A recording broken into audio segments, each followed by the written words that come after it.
Hello, Guru here, and today we are doing Helm Breach. It has been a minute since I've made a video, but I was on vacation, and now I've started another semester of school, and I've been working, and also it's taken me multiple attempts to figure out how to consistently be able to beat this level. As you can see, we've been in the second chapter of the game out of three, and we're very nearly done, so that is definitely exciting. And then after that, there will just be this final chapter, and then the final level, which I haven't even attempted since I don't know if I'll be able to do it, but that's the Black Gate opens. But anyway, so Helm's Deep Breach, you might remember this from the movie, part of an overall awesome battle, but in the movie, I think you know, one of the nearly naked Yurkai berserkers. I think he takes a torch and blows up a mine. I don't know. It's pretty sweet. You can see that in the design of the level, like that big hole in the wall.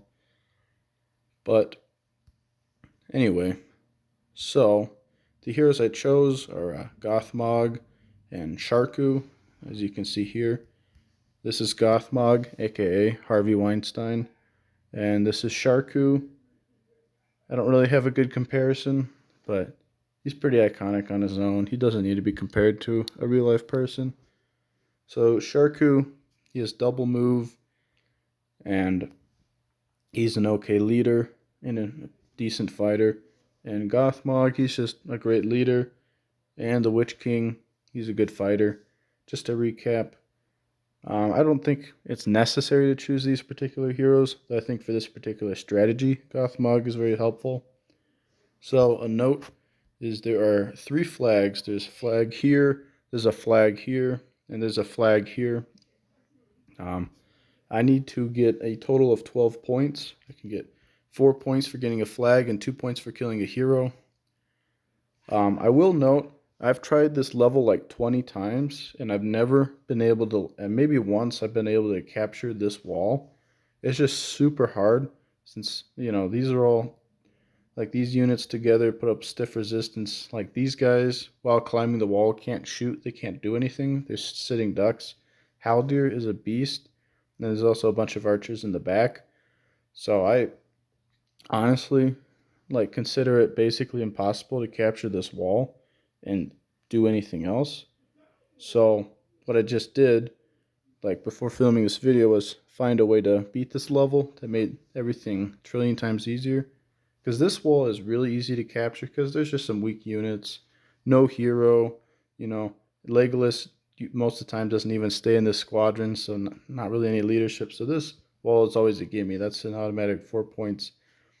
So what I just found I needed to do was to go through here, kill Gimli, kill Legolas because Legolas tends to hang out where my cursor is, and then capture the flag, and then, bada boom, bada bing.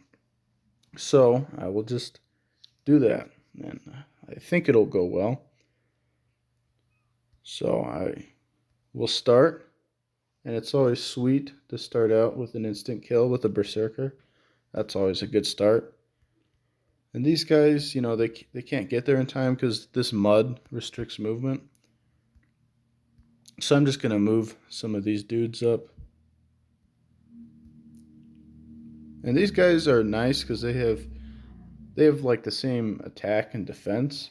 Well, they have the same attack and HP as the regular Urkai, but these Urkai pikemen can attack through units and have an extra range. So I think they're pretty good, especially for this level. And Gimli is a little, pit bull. He's super tough. Gimli has 41 hit points, so it'll definitely take a minute to whittle down Gimli. And I'll just do some damage on the wall, but I'm really not worried about this wall. It's really low priority. I've kind of come to realize that that wall is only important if you make it important. Plus, over time, the defenders on that wall will start coming down the wall, at which point they won't really be able to fire. So I think I should be able to complete this level without really worrying about the wall at all.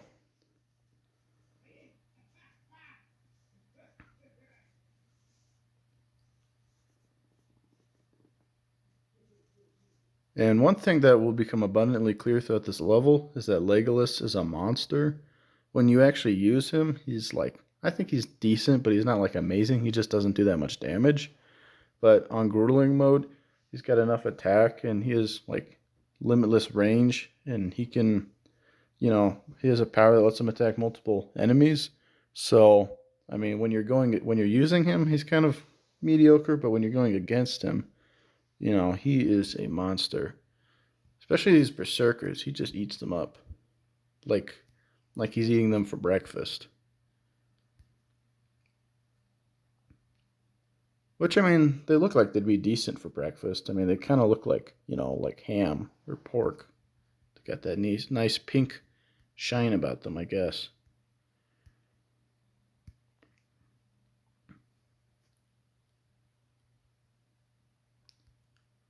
So as you can see, I'm trying to centralize my guys into my central flank. I'm trying to over here I'm still focusing on this wall. But for the left and middle flank, I'm trying to bring it up. And I'm trying to capture this wall quickly because reinforcements appear. But if I can take out these guys before reinforcements appear, then in that case, I will have captured this flag and they can't capture it back. So I'll just continue moving guys over.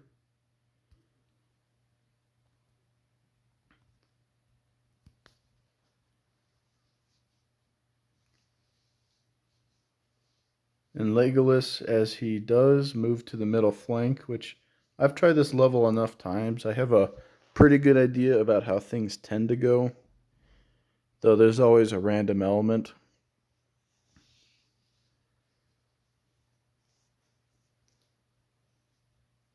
Legolas is a monster, but luckily he's not he's an average leader, and he's not super tough, so shouldn't be a problem for too long. And Gimli tends to stay tucked behind his guys, totally uncharacteristically. So, so his fighting prowess isn't really too much of a problem. But while I can, I'm just going to continue to try to whittle down Gimli, though that's definitely going to take a very long time.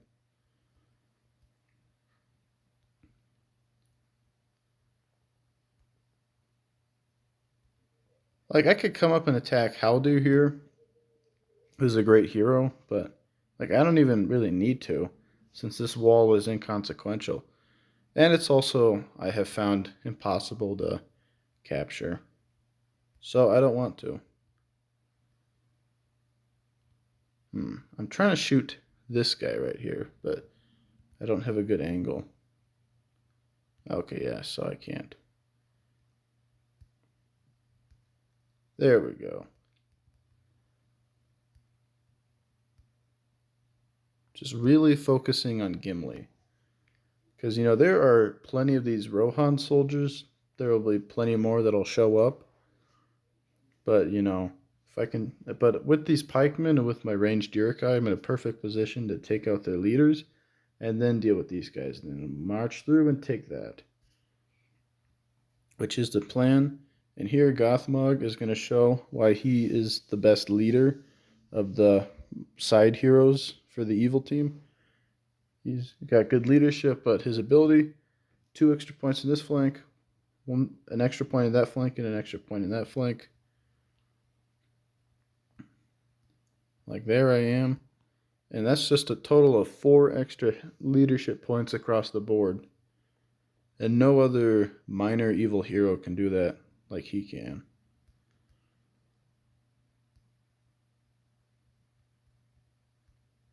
I mean, he still looks like Harvey Weinstein, but in this game, he's the GOAT. I guess he kind of looks like a goat, too.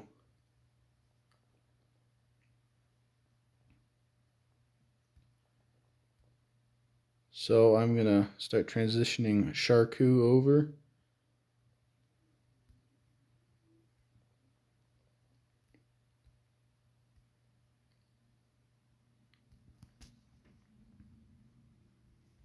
It is kind of insane, like how all the previous times when I was trying to take that left wall and it was just impossible, like I just couldn't beat the level.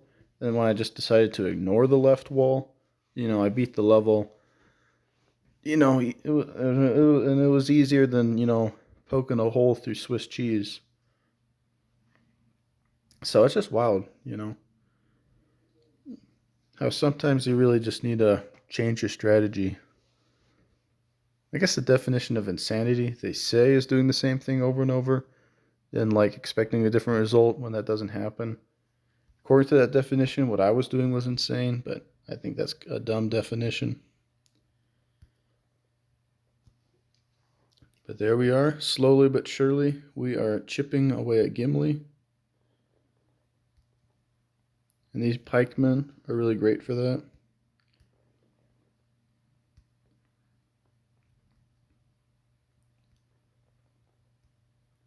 And his Uruk-hai are pretty good too. Oh no. And it's just crazy how Gimli so far has just been sitting there. Because, I mean, he packs a heavy punch. So, it is kind of odd.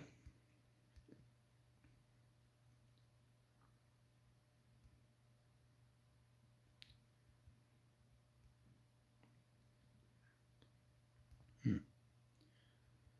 If I don't take care of these guys, they could come to be a problem. So, well, I'll chop down some as they come down. But as they're coming down the ladders, they shouldn't be able to actually, like, shoot at me. So they shouldn't be that big of an issue.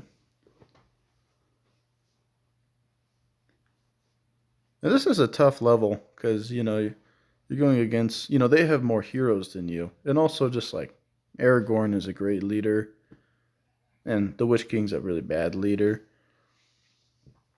So you're just out leadered, and on the walls, they're going with a much better position. So there's definitely the potential for it being a tough level, but I guess sometimes you just have to cut the Gordian knot.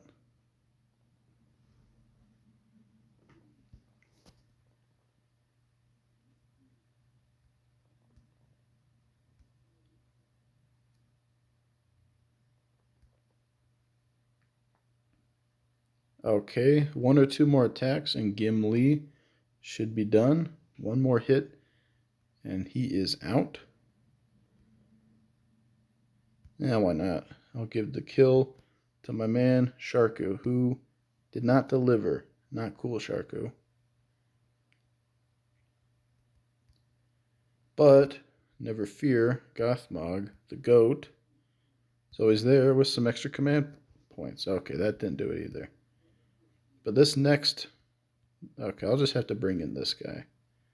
This will surely kill him. There we go. Down he goes. The tiny titan himself, Gimli.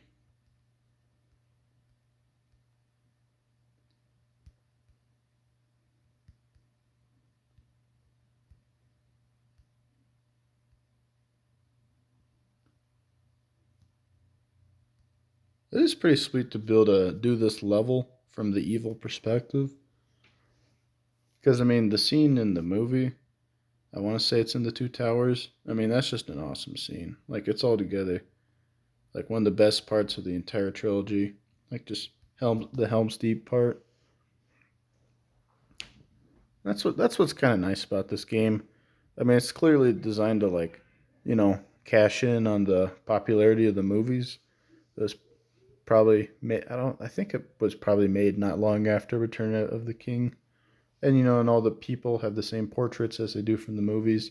But I think it works. I think it kind of lets you, really be in the movies more in a way.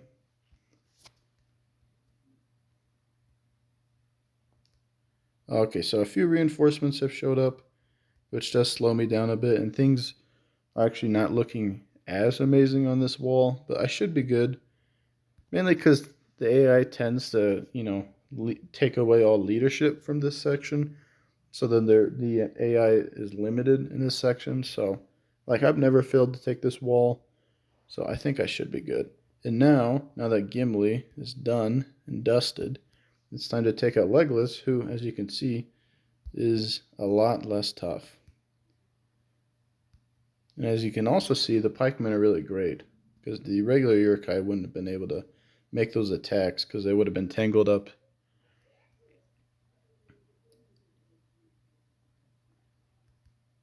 So I will use a Spoils of War, and you know what, I'll use another Spoils of War to get some extra command points. And I need to get some more guys in position to really fight Legolas. So I'm just going to move some of these goons in.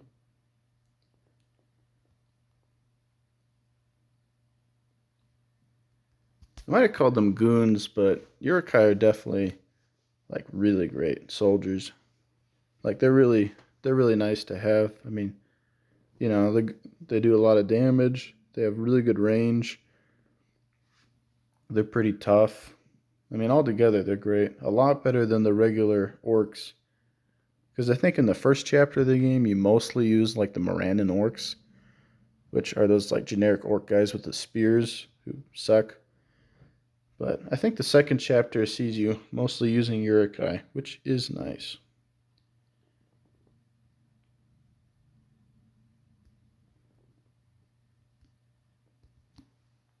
So yeah, I do want to wipe up this wall quickly, just so more reinforcements don't come and make it even harder. And this is an instance. Well, I guess Legolas um, got frightened or scared or shocked, so he couldn't like run away. But with his range, you know, he should have been way back here. But luckily, the AI, you know, is not designed by Stephen Hawking. Though, actually, I don't think Stephen Hawking actually did anything. Well, I don't think he actually did anything with AI. So maybe that was a pointless comment. But regardless, Sharku is going to come through, and he's going to try to muscle his way to that flag. And once he gets that flag, we will be done.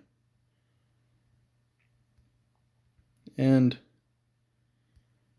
why not? I will stem the tide of these elves over here and fight them, which is I really wonder how they like designed the AI of this game. Because you think for guys in the walls, you think they'd stay on the walls to protect, you know, the walls, because that's why they're there. But over time, if you don't attack the walls, they'll just like start coming down and put themselves in a vulnerable position. I don't know. I've noticed this on other levels like this, where just like the AI, like if you like do something different than kind of what is expected, the AI just like does kind of dumb stuff and doesn't really know what to do. So I don't know. I find it interesting. Like I really wonder like the how the nuts and bolts of this game were designed to work.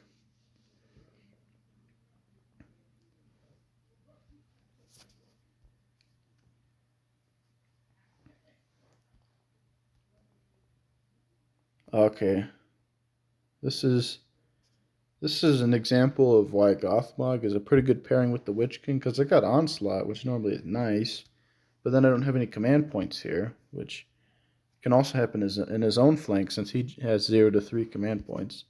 So then that's a waste of an Onslaught and a waste of a free turn, so that's bad. But using Intimidate, now I have a command point over here, so now I can actually use this Onslaught, which I'll just use to kill this elf, or come close to killing this elf. So yeah, Gothmog is an underrated. Well, I have no idea like what like the meta is for this game or was or like what people thought was good, since I haven't really come across much of an online scene for it. So I don't know if I can say Gothmog is underrated, but yeah, I have no idea if that could even be like something you could say. But I will say Gothmog is a good pairing with the Witch King, because they can shore up each other's weaknesses.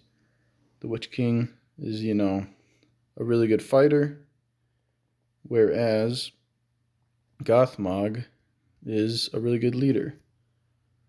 So, put it together, they can kind of cover each other's weaknesses. And they can really have, like, a really, really healthy relationship where they really talk things out and, they really, really communicate. And that's what it's all about, when you're trying to take over the world of man and bring on the age of the orc. It's all about communication and open dialogues.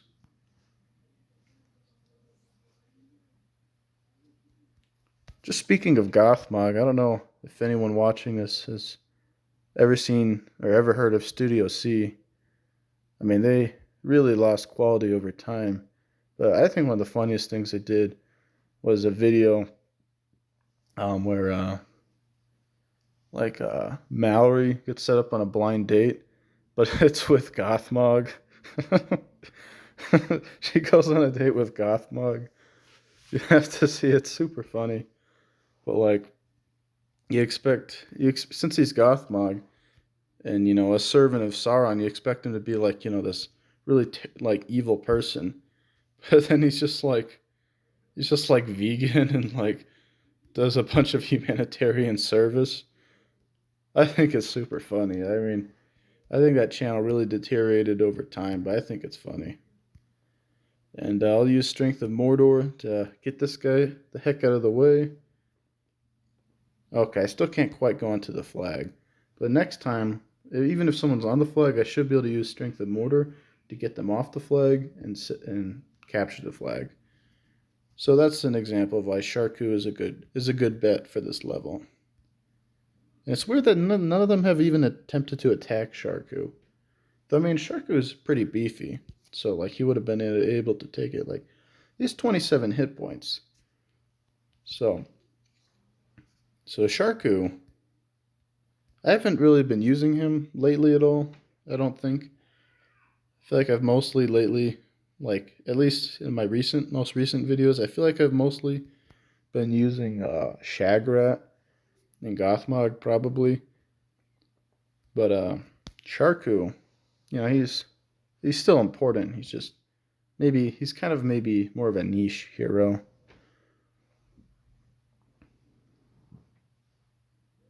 What's also kind of odd about this level is that Aragorn never actually really does anything. Like he always just stays cooped up in the left level, or on the left side of the level, and there's never even a reason to go to the left side of the level since there's no flag there.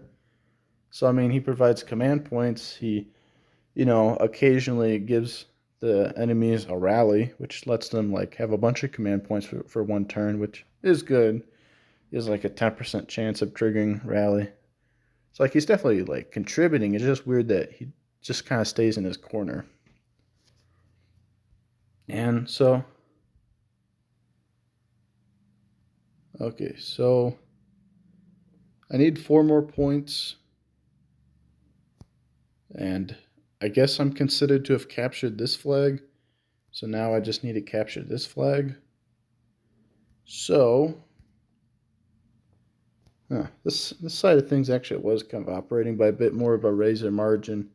Not that it would have been impossible, just that it could have gotten bogged down and taken longer.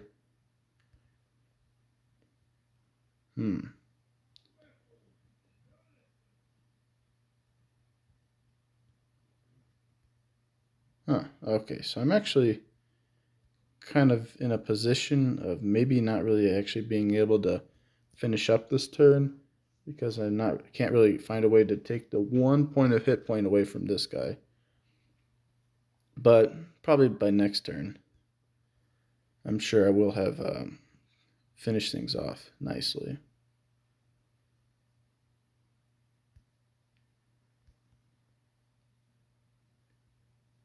You know what? I'll do it. I'll use Intimidate. I never really give Gothmog any kills. I mean, at this point, he doesn't need it. He's fully upgraded. But also because, I mean, he's Gothmog, he's a great leader, but he's an average, like, melee fighter. Like, I mean, he has pretty good damage. And, like, he has shock, which can, like, terrify enemies and make them unable to do anything for a turn.